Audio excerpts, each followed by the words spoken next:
They're taking on Rivers United today, and according to Abdul Maikaba, it says he cannot see his side winning. However, they can expect to finish the season on a high. But so far, he doesn't think that they have a chance to go all the way to win the title. The man has been in charge for about 2.5 years, and so far, it has been mixed results and no trophies for Abdul Maikaba. Yeah, I mean, you can understand that, partly because of the fact that currently, if you look at it realistically, Plateau United are not particularly in the mix. I mean, in terms of teams that are directly running for the league title as we speak right now, I mean, if you're looking at the top 3 or top 4, you talk about Akwa United, Nasarawa United and Kano Pillars, and probably just to put Enyimba. Kwara United there, Enyimba there, but Rivers. Obviously, it's been a bit realistic with his chances, but I think ultimately we also need to put things into grand context as regards how Plateau United season has been.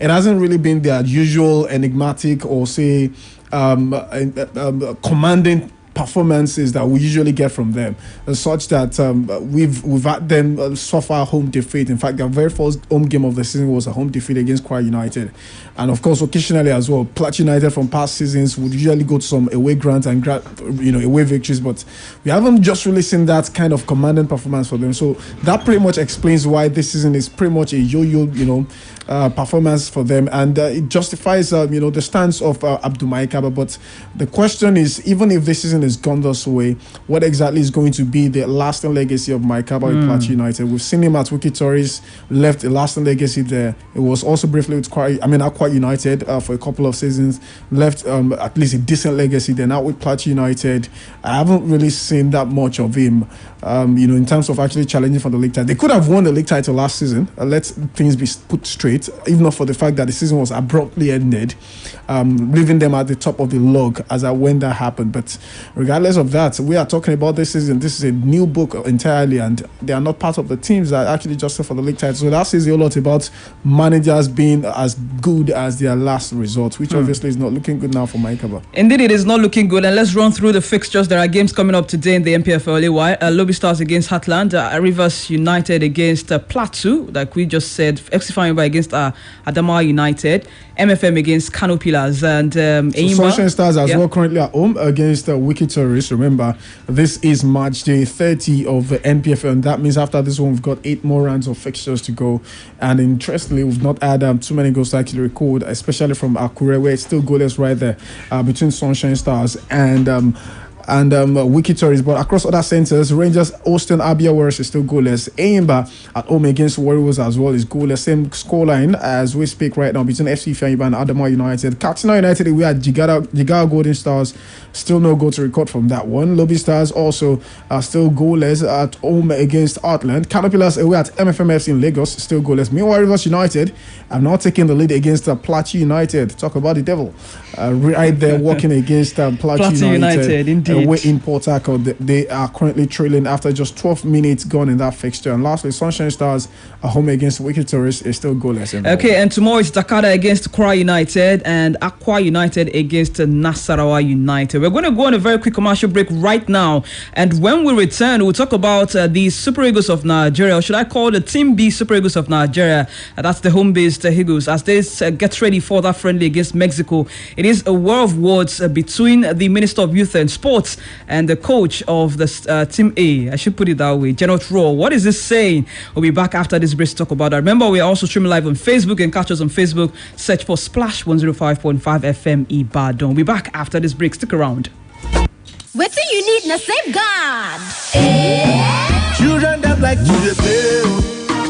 Them like to play. Small pickings that must jolly.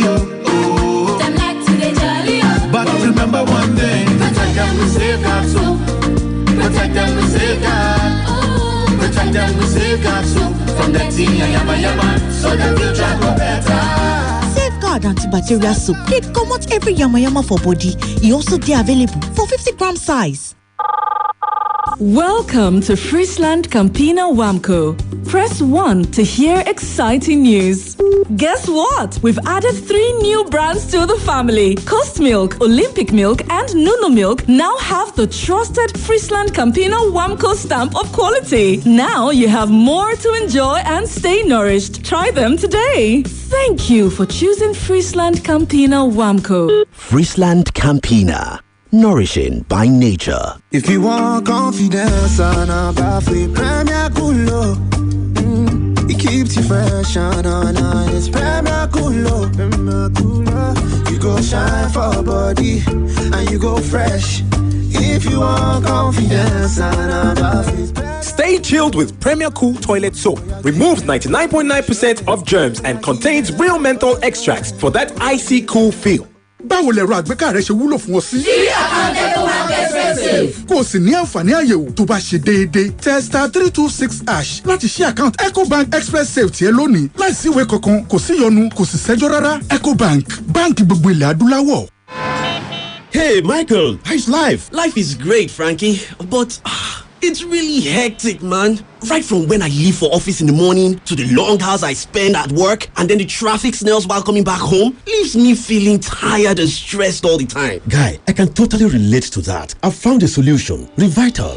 Revital combines the power of Panax ginseng, 11 vitamins and 9 minerals, and is clinically proven to fight tiredness and stress. Revital, physically active, mentally alert. A quality product from Rambaxay, a Sun Pharma company. What do you need na safeguard? Children that like to play. Them like to play. Small pigs that must jolly. Them like to jolly. But remember one thing, protect them with safeguard soap. Protect them with safeguard. Protect them with safeguard soap. From the tea and yama so the future go better. Safeguard antibacterial soap. They comot every yama for body. E also dey available for 50-gram size. Not a new level. We are sample your ticket from Baskin to Yesterday's gone today. Keep me a lucky day for Baskin to Baskin go. You are royal, you we are gonna make me bad. We Baskin to go check these cars today. Keep me a lucky Bet day. King. Playground for kings. Beautiful people celebrating now. Beautiful culture. I'm on a job. Even when you fall my heart, I will stand for you. Sometimes you they break my heart. I still love you.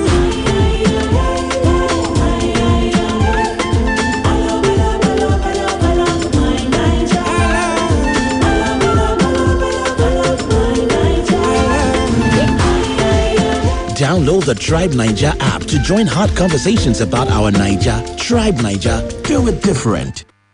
Splash FM 105.5.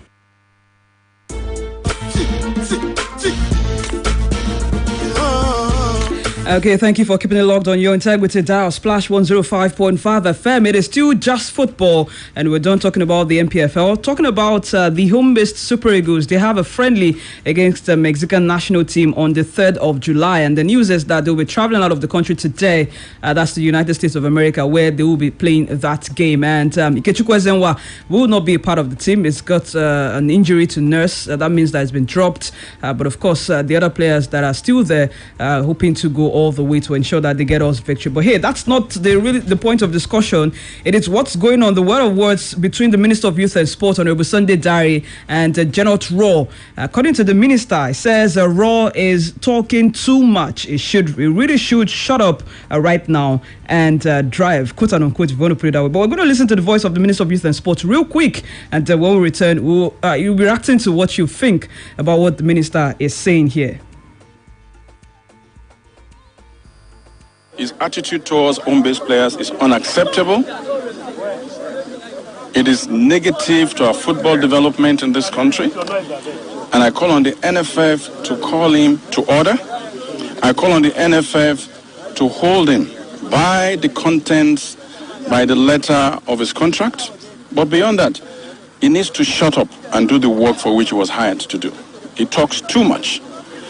We have started a process now. We will make sure that these players here.